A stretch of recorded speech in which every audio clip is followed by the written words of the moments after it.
قال يا بني لا تقصص رؤياك على إخوتك فيكيدوا لك كيدا আল্লাহ বলতেছেন ইয়াকুবকে যখন বলা হলো ও আব্বা আমি 11টা তারকা দেখলাম, সূর্য দেখলাম, চন্দ্র দেখলাম, আমাকে সিজদা করেছে, তার কাহিনীটা কি আপনি আমাকে বোঝান।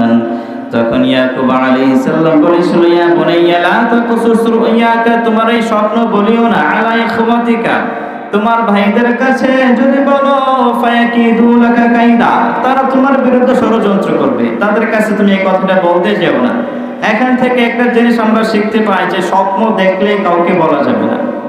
আপনি স্বপ্ন কোনো কিছু দেখলেন, যদি আপনি মনে করেন যার কাছে স্বপ্নের ব্যাখ্যাটা চাবেন, আপনি মনে করেন যে উনি স্বপ্নের ব্যাখ্যা দিতে পারবে অথবা আপনার শুভাকাঙ্ক্ষী, তাহলে স্বপ্নের কথা বলবেন। আর যদি স্বপ্ন দেখছেন কিন্তু নির্ভরযোগ্য কাউকে পাচ্ছেন না, তার স্বপ্নের ব্যাখ্যাটা আপনি পাবেন কি পাবেন না, এমন লোকে কোনোদিন স্বপ্ন বলতে যাবেন না। আর স্বপ্ন যদি ভয়ঙ্কর কোনো কিছু দেখেন খেয়াল রাখবেন, অনেক সময় আমরা ঘুমাইলে দেখি যে কত কিছু স্বপ্নের বাসে। যদি ভয়ঙ্কর কোনো কিছু দেখেন 3টে কাজ করবেন। প্রথমত 3বার থুতু ফেলবেন, বাম দিকে 3বার থুতু নিক্ষেপ করবেন, এরপরে আউযুবিল্লাহ বলবেন 3বার, এরপরে পার্শ্ব পরিবর্তন করবেন। যদি ডান পাশে থাকেন বাম পাশে যাবেন, বাম পাশে থাকলে ডান পাশে হয়ে যাবে। এই হলো 3টা নিয়ম যদি ভয়ঙ্কর কোনো স্বপ্ন দেখেন। আল্লাহ তাআলা বলতেছেন ইয়াকুব আলাইহিস সালাম সেদিন বলেছিল ইন্না শাইতানা লিল ইনসানি আদুউম মুবিন, ইউসুফ তোমার এই স্বপ্নের কথা ভাইদেরকে বলতে যেও না, কারণ তারা তোমার বিরুদ্ধে চক্রান্ত করবে, আর শয়তান হলো মানুষের জন্য প্রকাশ্য শত্রু। সুতরাং এই তোমার এই স্বপ্নের কথা যখন তুমি তোমার ভাইদেরকে বলে দেবে, শয়তান তার ভাইদের কাছে এসে ওয়াসওয়াসা দিবে এবং তারা তোমার বিরুদ্ধে ষড়যন্ত্র লিপ্ত হবে। সুতরাং এই কথাগুলো তোমার ভাইকে বলিও না। এবং আরো বলতে লাগলেন ওয়া কাযালিকা ইয়াজতাবিকা, এমনি ভাবেই আল্লাহ তাআলা তোমাকে মনোনীত করবেন, তোমাকে স্বপ্নের ব্যাখ্যা দিবেন এবং তোমার উপরে যে নিয়ামত রয়েছে এটা আল্লাহ তাআলা পরিপূর্ণ করে দিবেন। তুমি টেনশন করিও না, আস্তে আস্তে সব কিছু তুমি কি করতে পারবা, শিখতে পারবা। ওই দিক থেকে বাকি যে 10 ভাই তারা ভাবতে লাগলো হারে ইউসুফকে আমার বাবা কতই না ভালোবাসে, আমাদেরকে তো এত ভালোবাসে না। তারা এখন একটা পরিকল্পনা করলো যে ভাবেই হোক ইউসুফকে আমার আব্বার কাছ থেকে দূরে সরাতে হবে, ইয়াকুব আলাইহিস সালামের কাছ থেকে দূরে সরাতে হবে। যদি দূরে সরাতে পারি তাহলে আমরা আমাদের বাবার প্রিয় হয়ে যাবে, এই ছাড়া আমাদের আর কোনো রাস্তা নাই। তখন তারা একটা পরিকল্পনা করলো যে ইউসুফকে হত্যা করে ফেলবো। জোরে বলি না আউযুবিল্লাহ। ইউসুফকে হত্যা করে ফেলবো, হত্যা করতে পারলেই ইউসুফ নাই, আমরা বাবার নিকটবর্তী হয়ে যাই। তখন তাদের মধ্যে একজন বললো না হত্যা করার দরকার নেই, চল আমরা ইউসুফকে দূরে কোথাও রেখে আসি। মাঝখানে অনেক কথা আমি শুধু কোরআন থেকে, যেহেতু সময় কম, একেবারে অনুবাদের কথাগুলো বলতেছি। একজন বলে না হত্যা করার দরকার নেই, লা তাকতুল ইউসুফা ওয়া আলকুহু ফি গায়াবাতিল জুব, চলো আমরা দূরে কোথাও একটা অন্ধকার কূপে থেকে রেখে আসি, অথবা দূরে কোথাও থেকে ফেলে আসি, সেখান থেকে কোনো যাত্রী দল পেয়ে তাকে আমাদের এই কেনান নগরী থেকে দূরে কোথাও চলে যাবে। যেই পরিকল্পনা করলো বাবার কাছে আসে, এসে বলতেছে বাবা ক্বালু ইয়া আবানা মা লাকা লা তা'মান্না আলা ইউসুফ ওয়া ইন্না লাহু লানাসিহুন।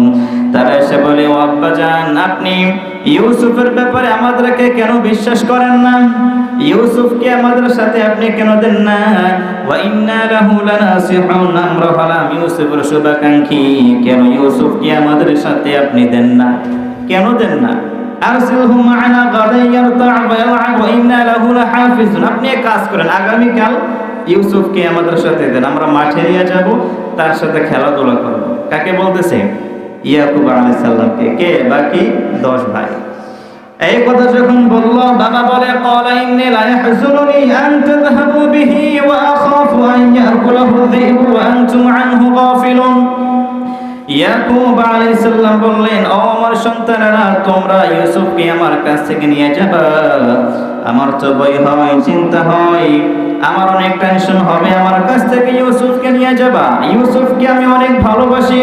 ওয়া আখাফু আন ইয়াকুলাহু যিবু ওয়া আনতুম আনহু গাফিলুন, তোমরা আমার কাছ থেকে যখন ইউসুফকে নিয়ে যাবা, আর যখন তোমরা মাঠে খেলাধুলা করবা, যখন তোমরা তোমাদের কাজে যখন ব্যস্ত থাকবা, এর ফাঁক দিয়ে আমার ইউসুফকে নেকড়ে বাঘ এসে খেয়ে ফেলবে।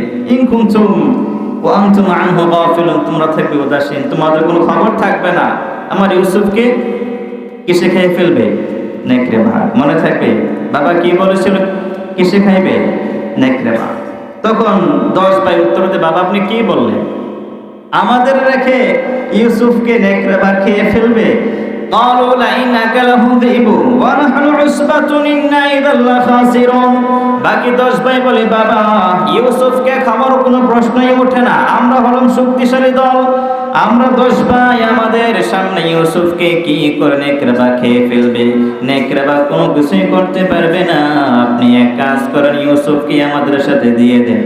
তাদের পরিকল্পনা কি ইউসুফকে কোনোভাবে বাবাকে বুঝিয়ে সুঝিয়ে ইয়াকুব আলাইহিস সালামের কাছ থেকে ইউসুফকে নিয়ে তার কি করে ফেলবে? কোনো কূপে ফেলে দেবে অথবা দূরে কোথাও ফেলে দিয়ে আসবে। বাবাকে অনেক বুঝিয়ে সুঝিয়ে ইয়াকুব আলাইহিস সালামকে বুঝিয়ে সুঝিয়ে ইউসুফকে তারা বের করে নিয়ে আসলো। সংক্ষেপে, একেবারে সংক্ষেপে বলতেছে, নিয়ে আসলো। রাস্তায় রওনা হলো।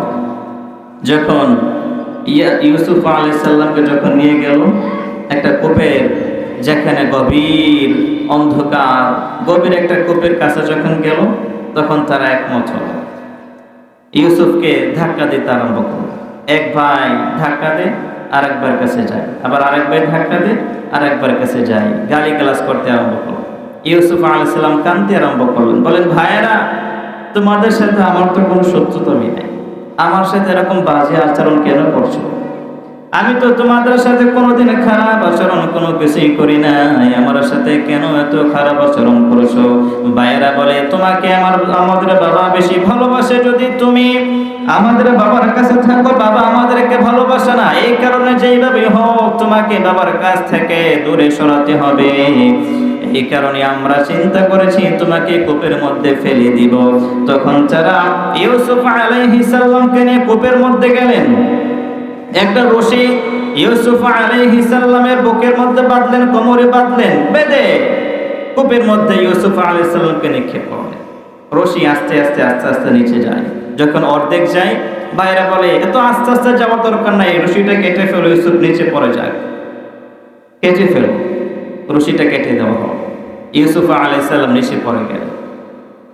তাফসীরের কিতাবে আসছে, জিবরাইল আলাইহিস সালামকে আল্লাহ তাআলা অর্ডার করলেন, জিবরাইল তাড়াতাড়ি যাও, আমার বন্ধু ইউসুফকে কূপের মধ্যে তার ভাইয়েরা ফেলে দিয়েছে, তাড়াতাড়ি যাও, ইউসুফকে ধরো।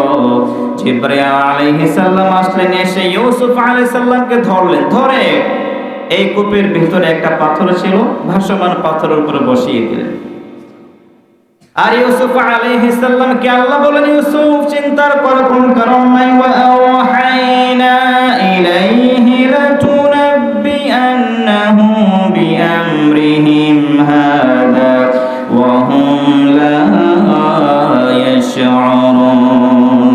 আল্লাহ বলেন, ইউসুফ আমি তোমাকে জানিয়ে দিলাম, ওহী নাযিল করলাম, অবশ্যই আজকে তোমার ভাইয়েরা যে কাজ করতেছে, অবশ্যই তুমি অচিরে এই কথাগুলো তোমার ভাইদেরকে তুমি জানিয়ে দিবা। আর তারা লজ্জিত হয়ে যাবে, যখন এই কাহিনীগুলো তারা শুনবে, তারা লজ্জিত হবে, কেন আমরা আমাদের ভাইয়ের সাথে এরকম খারাপ আচরণ করেছিলাম।